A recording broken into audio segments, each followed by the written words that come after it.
Hi అండి, welcome back to my channel Srivani ideas. ఈరోజు మన వ్లాగ్ ఏంటి అంటే సాంబార్ ఇడ్లీ చేస్తున్నాను అనమాట. నాకు సాంబార్ ఇడ్లీ అంటే చాలా ఇష్టం. మా హస్బెండ్ చాలా రోజుల నుంచి చేయమని అడుగుతున్నారు, కానీ చేయలేకపోతున్నాను అనమాట. ఈరోజు చేద్దామని ఫిక్స్ అయ్యాను. మరి నేను ఏ విధంగా చేస్తానంటే మీతో షేర్ చేసుకుందామని ఈ వీడియో అయితే చేస్తున్నాను అనమాట. మీరు ఎంతమందికి సాంబార్ ఇడ్లీ అంటే ఇష్టమో కింద కామెంట్ చేయండి. ఇంకా మన వీడియోలోకి వెళ్ళిపోదామా.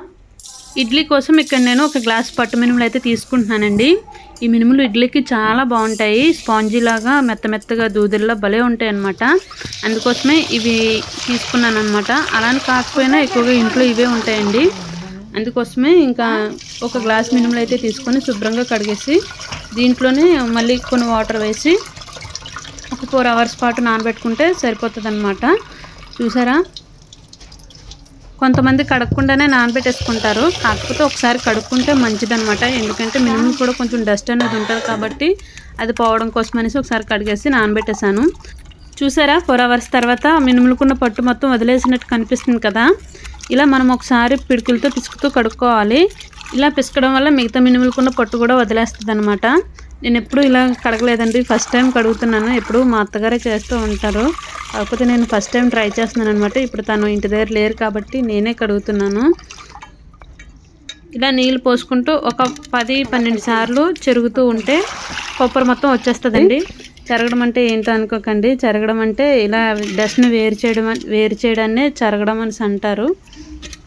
ఇక్కడ మినుములు ఎక్కడ వచ్చేస్తాయో అని భయంతో అలా స్లోగా కడుగుతూ ఉన్నాను అనమాట. ఎందుకంటే నాకు రాదు కాబట్టి స్లోగా కడుగుతున్నాను. అయినా సరే సక్సెస్ఫుల్గానే కడిగేసానులేండి, చాలా బాగా వచ్చేసింది. చూసారా ఎంత నీట్గా ఉన్నాయో మినుములు.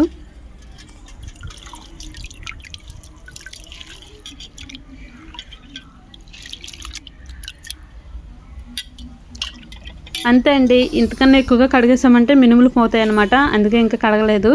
చూసారా ఎంత పొప్పర అయితే వచ్చేసిందో. అక్కడక్కడ మినుములు పోయాయి అనుకోండి, అయినా కూడా బాగానే కడిగాను. ఇంతకన్నా నేను ఎప్పుడూ అంత నీట్గా చేయలేదన్నమాట. 1 గ్లాసు మినపప్పుకి 3 గ్లాసులు ఇడ్లీ రవ్వ అయితే తీసుకున్నాను అనమాట. ఇంతేనండి, ఇంకా నేను ఈ ఇడ్లీ బ్యాటర్లోకి ఏమీ వేయలేదు, ఏమీ యూజ్ చేయలేదు. ఇంకా మినుములు ఈ ఇడ్లీ రవ్వే ఇంతే, ఇంకా నేనేమి యూజ్ చేయలేదన్నమాట. ఇది పట్టు మినపప్పు కాబట్టి ఇడ్లీ చాలా సాఫ్ట్గా వస్తాయి, కాబట్టి నేను ఇంకా ఇవే వాడాను అనమాట. ఇక్కడ నేను మినుములు ఆడకముందు ఒక అరగంట ముందు ఇడ్లీ నూక అయితే నానబెట్టాను అనమాట. ఈ అరగంట లోపు నూక నానుతుందిలే అనేసి ఇంకా నానబెట్టాను. తర్వాత మినుములు బాగా కడిగేసుకున్నాం కాబట్టి గ్రైండర్లో అయితే వేసానండి. గ్రైండర్లో వేయడం వల్ల రుబ్బు ఎక్కువగా వచ్చి ఇడ్లీలు ఇంకా సాఫ్ట్గా వస్తాయి అన్నమాట. నేను మినుముల్ని గ్రైండర్లో వేసాను కాబట్టి 1 గ్లాస్కి 3 గ్లాసులు ఇడ్లీ నూక అయితే తీసుకున్నాను అనమాట. అదే మిక్సీలో అనుకోండి 2.5 గ్లాసు ఇడ్లీ నూక అయితే సరిపోతుందండి. సో ఇలా అయితే తీసుకుంటే సరిపోతుంది.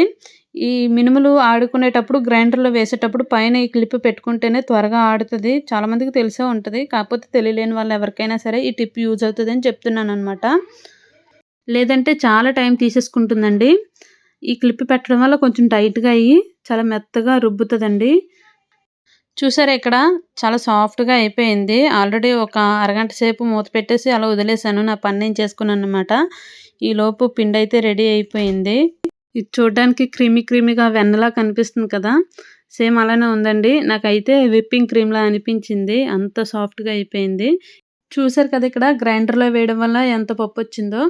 ఇక్కడ మనకి ఇడ్లీ నూక కూడా బాగా నానిపోయింది కాబట్టి ఇంకా రెండిట్లు కలిపేసి ఓవర్ నైట్ పెట్టేసుకుంటే బాగా ఫెర్మెంట్ అయ్యి బాగా పొంగుతుందండి. నానబెట్టుకున్న ఇడ్లీ నూక రుబ్బులో వేసేటప్పుడు వాటర్ అంతా బాగా పిండేసుకొని వేసుకోవాలండి. లేదంటే మనం ఆల్రెడీ గ్రైండర్లో వేసిన రుబ్బు కాబట్టి కొంచెం లూజ్గా అవుతుందన్నమాట. కాబట్టి ఈ నూకను కూడా బాగా వాటర్ పిండుకొని వేసుకున్నామంటే రెండిట్లకి కన్సిస్టెన్సీ సరిపోతుంది. ఈ బ్యాటర్ ప్రిపేర్ చేసుకున్నప్పుడు ముందుగా సాల్ట్ వేసుకోకండి, ఎందుకంటే ఇంకా బాగా ఎక్కువగా పొంగిపోయి పాడైపోతుంది అనమాట. మీరు ఎప్పుడైతే ఇడ్లీ పెట్టుకుంటారో అప్పుడు వేసుకుంటే సరిపోతుంది. ఇలా ఓవర్ నైట్ పెట్టేసుకుంటే అయిపోతుంది.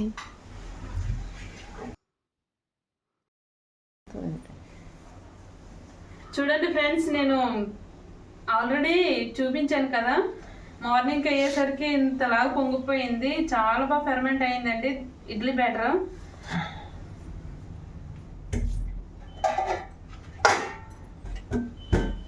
ఇడ్లీ బ్యాటర్ని ఫస్ట్ పక్కన పెట్టేసుకొని సాంబార్ ఏ విధంగా ప్రిపేర్ చేసుకోవాలో చూసేద్దామా.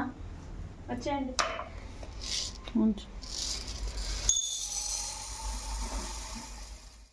ఇక్కడ నేను సాంబార్ కోసం ఒక 3/4 గ్లాసు కందిపప్పు అయితే తీసుకుంటున్నానండి. సరిపడగా వాటర్. సాంబార్లోకి ఒక ముక్క దోసకాయ తీసుకున్నానండి, అండ్ ఒక ముక్క ఆనపకాయ, ఒక ఉల్లిపాయ అండ్ చిన్న క్యారెట్. మీకు ఇష్టం ఉంటే ఇంకా వెజిటేబుల్స్ మీకు నచ్చినవి వేసుకోవచ్చు. కాకపోతే మరీ ఎక్కువ వేసుకుంటే అది మీల్స్లో తినే సాంబార్లో అయిపోద్ది అనమాట. అందుకే నేను ఎక్కువ వేసుకోవట్లేదు. ఇంకా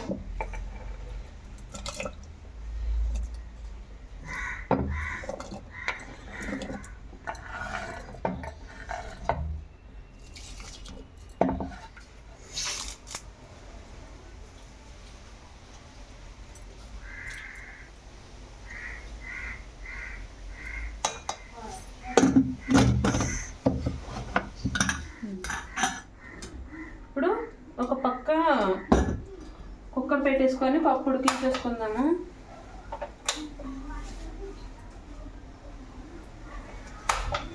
పప్పు ఒక పక్క పెట్టేసుకొని ఉడికించేసుకుందాము. ఇప్పుడు దీనికన్నా ముందు సాంబార్ పౌడర్ ప్రిపేర్ చేసుకోవాలి కాబట్టి ఇక్కడ నేను సాంబార్ పౌడర్ అయితే ప్రిపేర్ చేస్తాను. సాంబార్ పౌడర్ ప్రిపేర్ చేస్తున్నానండి. కొంచెం ఆయిల్ వేసుకోవాలి. ఆయిల్ బాగా హీట్ అయిన తర్వాత 2 చిన్న దాల్చిన చెక్కలు వేసుకొని బాగా ఫ్రై చేసుకుందాము. బాగా ఫ్రై అయిన తర్వాత 2 టేబుల్ స్పూన్ పచ్చిశనగపప్పు అయితే వేసుకుంటున్నాను. 2 టేబుల్ స్పూన్ మినపప్పు, 1 టేబుల్ స్పూన్ జీరా, ఇవన్నీ వేసుకొని బాగా ఫ్రై చేసేసుకుందాము. కాస్త దోరగా వేయించుకున్న తర్వాత చూడండి, ఈ విధంగా వేగిన తర్వాత దీంట్లోనే ఒక 10 ఎండుమిర్చి అయితే వేసుకుంటున్నాను.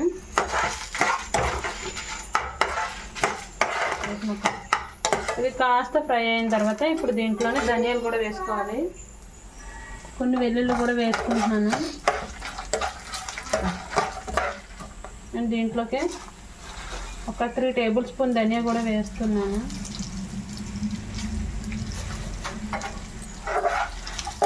ఇంతే అండి, ఇంకా ఇందులో ఏమీ పడవు.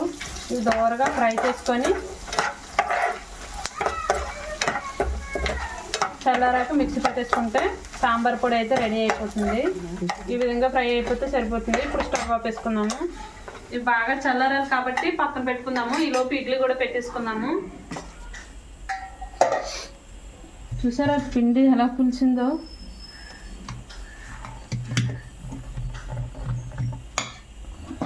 ఇట్లా కాస్త సాల్ట్ వేసుకొని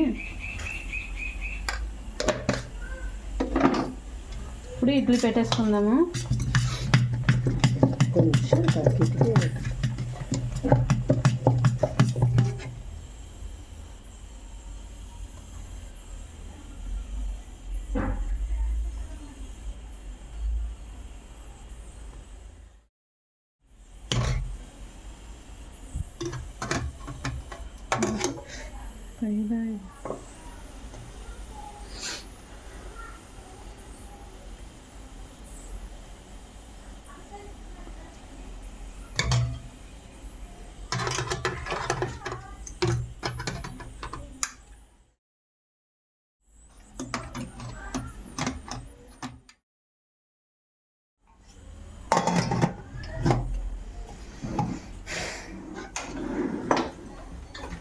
ఇప్పుడు ఇడ్లీ అయితే పెట్టేశాను కదా, పప్పు కూడా ఉడికిపోయింది.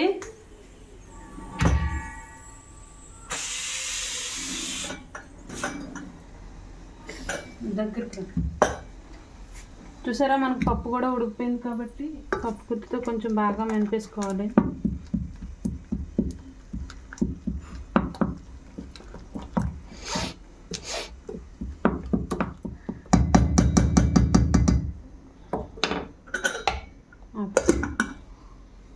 పప్పుని కాస్త మెదిపేసుకొని పక్కన పెట్టుకున్న తర్వాత సాంబార్ కోసం కడాయి పెట్టుకొని కొంచెం ఒక 2 టేబుల్ స్పూన్ ఆయిల్ వేసుకోవాలి. ఆయిల్ వేసుకున్న తర్వాత దీంట్లోకి ఒక 2 టేబుల్ స్పూన్ పోపులు అయితే వేసుకున్నానండి. తర్వాత హాఫ్ టీ స్పూన్ జీరా, 2 రెమ్మల కరివేపాకు.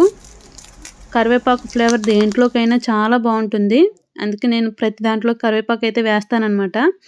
And 2 onions, medium size onions cut చేసి వేసుకున్నాను. ఆనియన్స్ లైట్గా ఫ్రై అయిన తర్వాత దీంట్లోకి మీడియం సైజ్ టొమాటోస్, 2 టొమాటోస్ అయితే కట్ చేసి వేసుకుంటున్నాను. ఇవి కాస్త మగ్గడానికి సాల్ట్ వేసుకొని మూత పెట్టి మగ్గించుకుంటే సరిపోతుందండి. చాలామంది ఈ సాంబార్లోకి చింతపండు కూడా వేసుకుంటారు, కానీ చింతపండు వేయకుండా ఇలా టొమాటోస్ వేసుకుంటే సరిపోతుంది. చింతపండు వేయడం వల్ల మీల్స్లో తినే సాంబార్లో అయిపోతుంది అనమాట. ఈ సాంబార్లోకి కాస్త ఇంగు కూడా యాడ్ చేసుకోవచ్చు, కానీ ఇక్కడ నేను ఇంగు అయితే యాడ్ చేయలేదు. ఇంగు అంటే పెద్దగా ఇష్టపడరు మా వాళ్ళు, అందుకే నేనైతే ఇంగు యాడ్ చేయలేదన్నమాట. ఆనియన్స్, టొమాటోస్ ఇలా బాగా ఫ్రై అయిన తర్వాత లైట్ బ్రౌనిష్ కలర్ వచ్చేంత వరకు బాగా ఫ్రై చేసుకోవాలి. ఇలా బాగా ఫ్రై అయితేనే సాంబార్ టేస్ట్ బాగుంటుందండి. తర్వాత దీంట్లోకి 1 టేబుల్ స్పూన్ కారం, ముందుగా పౌడర్ చేసి పెట్టుకున్నాం కదా సాంబార్ పౌడర్ కూడా ఒక 3 టేబుల్ స్పూన్ పౌడర్ అయితే వేసాను. ఇక్కడ సాంబార్ పౌడర్ మిక్సీ పట్టడం చూపించలేదండి, కానీ నేను మిక్సీ పట్టేసి ఒక 3 టేబుల్ స్పూన్ పౌడర్ అయితే వేసాను అనమాట. ఈ మసాలాలన్నీ ఆయిల్లో ఒక 2 మినిట్స్ బాగా ఫ్రై అయిన తర్వాత కొన్ని వాటర్ వేసుకొని ఇంకొక 2 మినిట్స్ బాగా ఫ్రై చేసుకోవాలి. తర్వాత దీంట్లోకి ముందుగా పప్పును కూడా ఉడికించేసుకున్నాం కాబట్టి ఈ పప్పును కూడా వేసేసుకుంటున్నాను. పప్పు వేసుకున్న తర్వాత మీకు ఇంకా సాంబార్ లూజ్గా కావాలి అనుకుంటే వాటర్ యాడ్ చేసుకోవచ్చు. పప్పు వేసిన తర్వాత పప్పుకి మసాలాలన్నీ పట్టేటట్టు బాగా ఒకసారి కలిపేసుకోవాలండి. బాగా కలుపుకున్న తర్వాత దీంట్లోకి నేనైతే ఒక 2 గ్లాసుల వాటర్ అయితే యాడ్ చేశాను. ఈ 2 గ్లాసుల వాటర్ వేసిన తర్వాత వాటర్ ఇంకా కావాలి అనుకుంటే కన్సిస్టెన్సీ చూసుకొని వాటర్ మళ్ళీ యాడ్ చేసుకోవచ్చండి. కానీ మనకి హోటల్ స్టైల్లో ఇడ్లీ సాంబార్ ఎలా ఉంటుంది ఆ విధంగా చూసుకొని యాడ్ చేసుకోవాలి, లేదంటే మరీ పలుచగా అయిపోయినా సరే అంత బాగోదన్నమాట. మరీ లూజ్గా కాకుండా మరీ చిక్కగా కాకుండా చూసుకొని వాటర్ యాడ్ చేసుకుంటూ ఉండాలన్నమాట. నేనైతే ఇక్కడ సాల్ట్ సరిపోయిందో లేదని చూస్తున్నాను. నేను టొమాటోస్ అవి వేసేటప్పుడు కొంచెం సాల్ట్ వేసాను కాబట్టి సాల్ట్ అయితే సరిపోలేదని మళ్ళీ సాల్ట్ అయితే యాడ్ చేశాను అనమాట.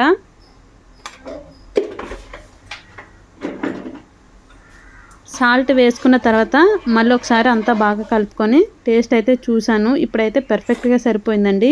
ఇప్పుడు దీంట్లోకి అన్నీ బ్యాలెన్స్ అవ్వడానికి చిన్న బెల్లం ముక్క అయితే వేసాను. ఇడ్లీ సాంబార్లోకి ఈ బెల్లం ముక్క వేయడం వల్ల టేస్ట్ చాలా చాలా చాలా బాగుంటుంది. బెల్లం ముక్క వేసిన తర్వాత మీడియం ఫ్లేమ్లోనే పెట్టుకొని ఒకసారి అంతా బాగా కలుపుకుంటే సరిపోతుంది. ఫైనల్గా దీంట్లోకి గుప్పెడు కొత్తిమీర కూడా యాడ్ చేసుకున్నామంటే సాంబార్ అయితే అద్దరిపోతుంది. చాలా చాలా బాగుంటుంది. రెస్టారెంట్ స్టైల్లో ఎలా ఉందో సేమ్ అలాగే కనిపిస్తుంది కదా. ఈ సాంబార్ ఇడ్లీలోకి బెస్ట్ కాంబినేషన్ అండి, మళ్ళీ రైస్లోకి కూడా అంత బాగోదు. మనకు సాంబార్ కూడా రెడీ అయిపోయింది. దీన్ని ఇలా మీడియం ఫ్లేమ్లో పెట్టుకొని మూత పెట్టి అలా ఉంచేసామంటే వేడివేడిగా చాలా బాగుంటుంది. మనకి ఎప్పుడు కావాలంటే అప్పుడు వేసుకోవచ్చు. సో నేను ఇలాగ మూత పెట్టి పక్కన ఉంచేసాను. ఇప్పుడు ఇడ్లీ అయిపోయిందో లేదో చూసుకుందాం.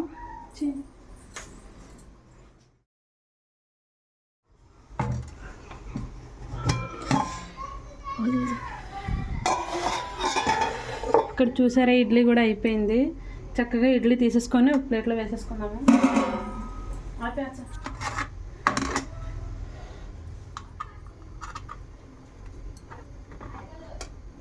చూసారా ఇడ్లీ కూడా ఎంత పర్ఫెక్ట్గా వచ్చిందో. ఇలా చల్లని నీటిలో ముంచుతూ ఇలా తీసామంటే చాలా బాగా వస్తాయండి, ముక్క విరిగిపోకుండా వస్తాయి అన్నమాట.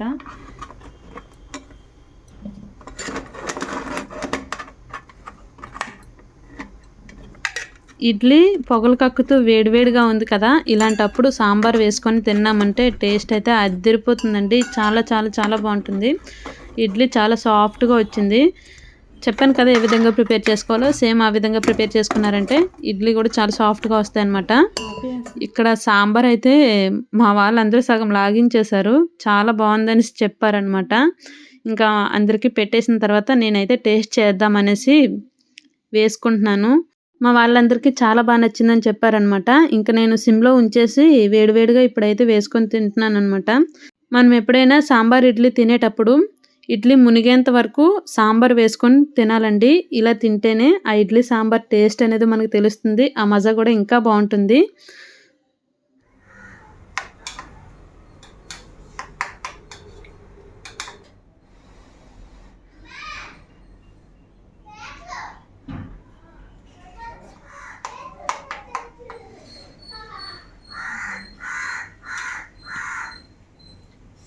చాలా బాగుందండి, చాలా టేస్టీగా ఉంది. నాకు కూడా చాలా పర్ఫెక్ట్గా కుదిరింది అనమాట. ఇలా వస్తుంది అనేసి ఎక్స్పెక్ట్ చేయలేదు, అంత టేస్ట్గా ఉంది. తింటూ ఉంటే దోసకాయ ముక్కలు, ఆంబకాయ ముక్కలు, క్యారెట్ ముక్కలు ఉన్నాయి కదా, ఇవి పంట కింద పడి చాలా టేస్ట్గా అనిపిస్తున్నాయి అనమాట. టేస్ట్ అయితే ఎక్సలెంట్గా కుదిరింది, నాకైతే చాలా బాగా నచ్చింది. మా వాళ్ళందరూ ఆల్రెడీ తినేశారు, నేనైతే టేస్ట్ చేసి చెప్దామనేసి టేస్ట్ చేస్తున్నాను అనమాట. మీరు కూడా ఎప్పుడైనా మీ ఇంట్లో ఇలా ట్రై చేసి మీకు ఎలా కుదిరింది అనేది కామెంట్ చేయండి. వీడియో కనుక నచ్చినట్లయితే లైక్ చేసి, షేర్ చేసి, కామెంట్ చేయండి. అలాగే నా యూట్యూబ్ ఛానల్ తెలుసు కదా, శ్రీవాణి ఐడియాస్, సబ్స్క్రైబ్ చేసుకొని మరిన్ని వీడియోస్ కోసం బెల్ ఐకాన్ ప్రెస్ చేయండి. Bye bye.